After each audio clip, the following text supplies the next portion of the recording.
নমস্কার, আমি ডাক্তার অনিরুদ্ধ দে, consultant homeopath. আজকে আমার ইউটিউব চ্যানেলে cup maybe the symptom of cardiac asthma এটা নিয়ে আলোচনা করব। এখনও যারা আপনারা আমার চ্যানেল সাবস্ক্রাইব করেননি, নতুন ভিডিও পাওয়ার জন্য চ্যানেলটি সাবস্ক্রাইব করার অনুরোধ রাখছি। Cup maybe the symptom of cardiac asthma. আমরা অনেকে অল্প বিস্তর কাশিতে ভুগি। অল্প একটু ঠান্ডা লেগেছে, কাশি আরম্ভ হলো, নাক দিয়ে জল পড়ার পরেতেই কাশিটার সূত্রপাত হয় এবং কাশতে কাশতে অনেক সময় দম আটকে যাবার মতো হয়, অস্বস্তি বোধ করা হয়। কিন্তু দেখা যায় যে এই সমস্ত স্বাভাবিক কাশি 2 দিন 3 দিন ম্যাক্সিমাম 1 সপ্তাহ ভেতরে অটোমেটিক বা কিছু ওষুধ নেবার পরে সেরে যায়। কিন্তু এমন কিছু কাশি থাকে যেগুলো সারতে চায় না। যেমন ধরুন, আপনি একটুখানি এক্সারশন করছেন, এক জায়গা থেকে আরেক জায়গায় উঠে যাচ্ছেন বা তাড়াহুড়ো করে কিছু করতে যাচ্ছেন, আপনার যে কাশি আরম্ভ হলো সেটা যেন থামতেই চায় না এবং সেটা দিনের পর দিন পারসিস্ট করে থাকছে, মানে রয়েই যাচ্ছে। সেক্ষেত্রে কিন্তু আপনাকে খেয়াল রাখতে হবে কি কারণে হচ্ছে। ধরুন আপনার টিসিডিসি ইএসআর নর্মাল হলো, চেস্টে কোনো কিছু পাওয়া গেল না এক্সরেতে, আর ইএসআরও নর্মাল, যেহেতু ঠান্ডা লাগার টেন্ডেন্সি বা ইনফেকশন নেই এবং মান্টুও নেগেটিভ দেখাচ্ছে, স্পুটামও নেগেটিভ।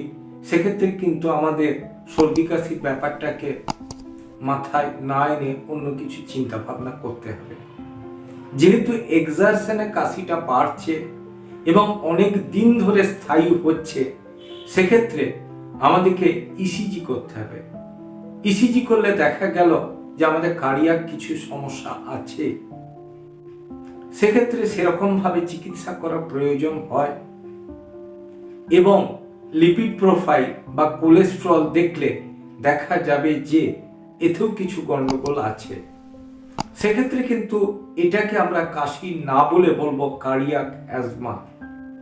সেক্ষেত্রে কিন্তু আপনার স্বাভাবিক কাশির ওষুধ বা অ্যান্টিবায়োটিকে কাজ হবে না কার্ডিয়াক ট্রিটমেন্ট ছাড়া।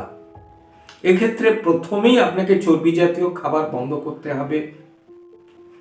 অহেতুক মানসিক চাপ নেওয়া যাবে না এবং কোনো কিছু চিন্তা করার থেকে নিজের অ্যামিউজমেন্টের ভাগটা, মানে রিক্রিয়েশনের ভাগটাকে বেশি রাখতে হবে।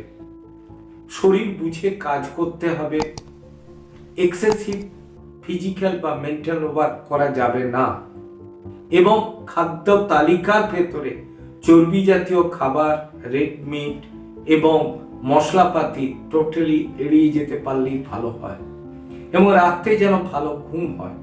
সেক্ষেত্রে আমরা কিন্তু এটাতে কনক্লুশনে আসতে পারি এ কাশি কিন্তু সেই কাশি নয়, এটা হচ্ছে কার্ডিয়াক অ্যাজমা। এক্ষেত্রে কিন্তু আমরা কার্ডিয়াক টনিক হিসেবে হোমিওপ্যাথি ওষুধ অর্জুন মাদার খুব ভালো রেসপন্স করে।